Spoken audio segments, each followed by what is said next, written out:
guy's name is Spot. So our story this morning is called Finding Joy. Joy can be found in everyday moments. And we've got a special teacher. I think Karen talked about how Unitarian Universalists get to craft a lot of our own spiritual practices. So Spot here, or Kiki, is going to be our spiritual teacher this morning to learn about how we might be able to find some more joy. So this is Kiki, who is Abuela's dog. And this is Nico, who is Abuela's grandson. And as soon as Nico walks through the door, guess what happens? Lots of dog kisses. Yep, lots of dog kisses. That might happen if you go near this little guy by the piano as well. And Nico ruffled Kiki's fur and pet her belly, and she yelped excitedly, "Yay!" "What a welcome," exclaimed Nico. "It's as if you haven't seen me in a year." "Hola, mijo." This is Abuela, grandmother, greeting Nico with her own kiss. Kiko's never shy about expressing her joy.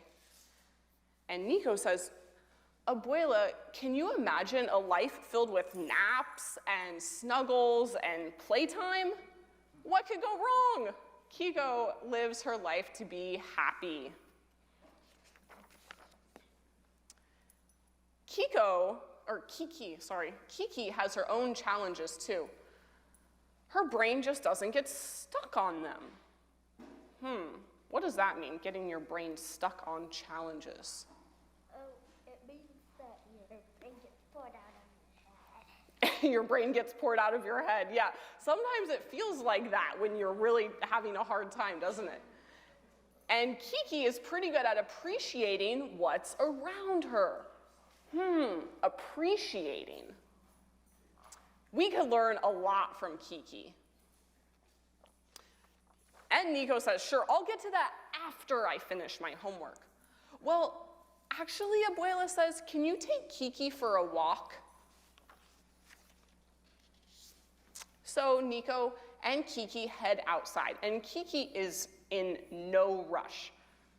Remember how Karen said sometimes we get caught up in the busyness of life, maybe we don't stop, right? Well, Kiki, or little Spot here, is reminding us that it's a good idea to check out our favorite tree when we're walking by, or a favorite fire hydrant, or a rock, or some sort of favorites, right? When you walk around your neighborhood, when you go around your neighborhood or to a park or maybe around your church, you see lots of favorite little things, right? Can you stop and notice them?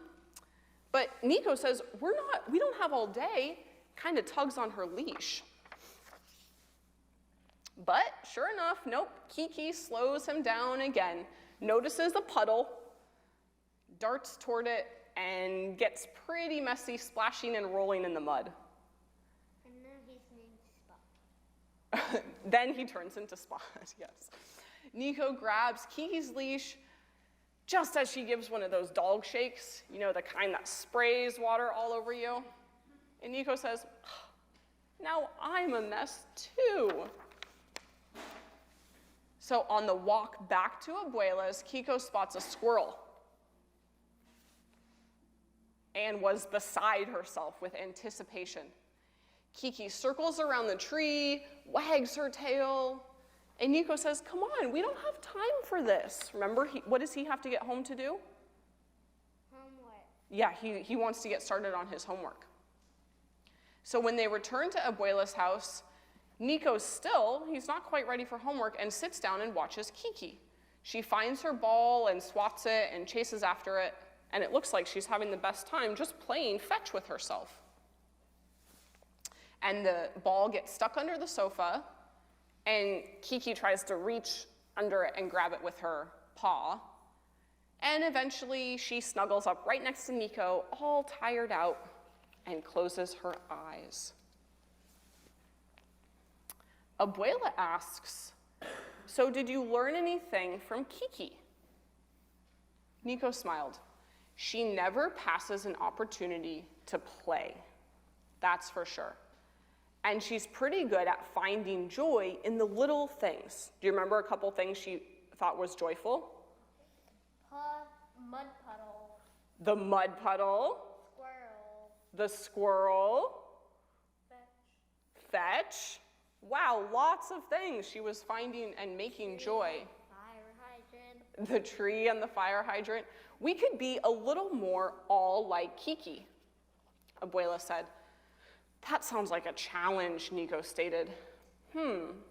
Maybe it's more like a gift, Abuela said. But Nico responds, Kiki's got it easy. She doesn't have to deal with schoolwork or chores or bedtimes or jobs. Let's see. Maybe we can give it a try.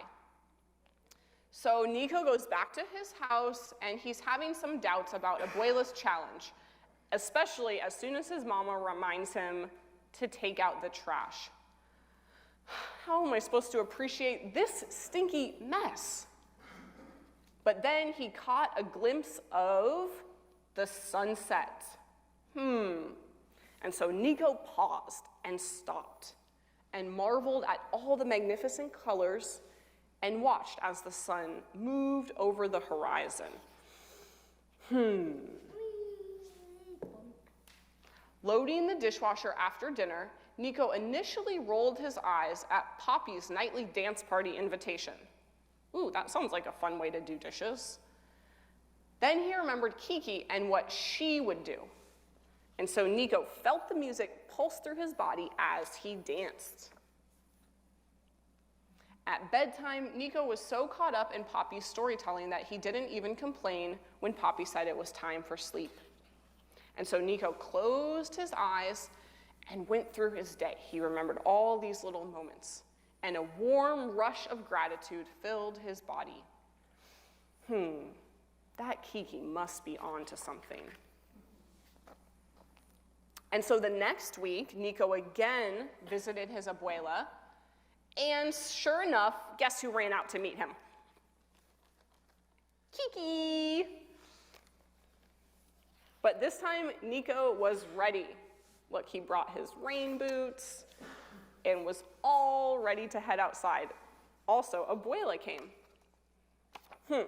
Okay, so let's take a minute and reflect on what we learned. Today, we're learning all about finding our joy. Now, this says your brain is excellent at noticing things not going well, right? Maybe brains are kind of hardwired to notice some negative things like, oh, there's a tiger coming after me. I better run, right? Sometimes people call that our lizard brain or fight or flight. But the good news is we can do something about it. So when we make an effort to find joy, like Nico was doing with Kiki, you actually help get your brain better at recognizing some of the good things around you. It's kind of like exercise.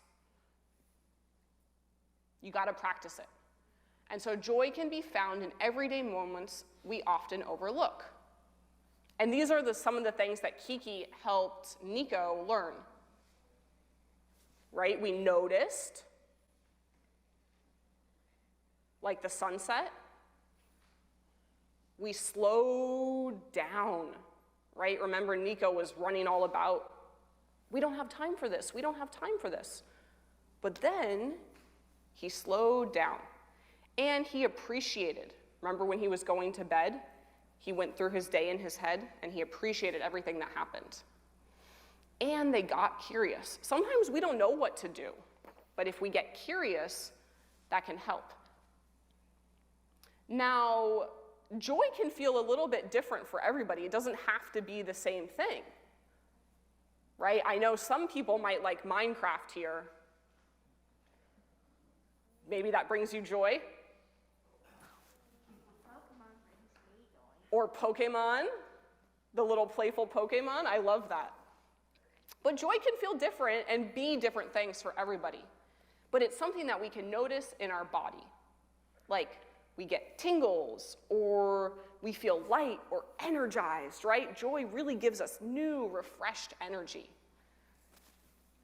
Joy isn't about ignoring the difficult things that happen, like ignoring your homework or ignoring the stinky mess of trash you have to bring out, but it is about noticing the small little things of delight and giving you a fuller picture of what's happening in your life.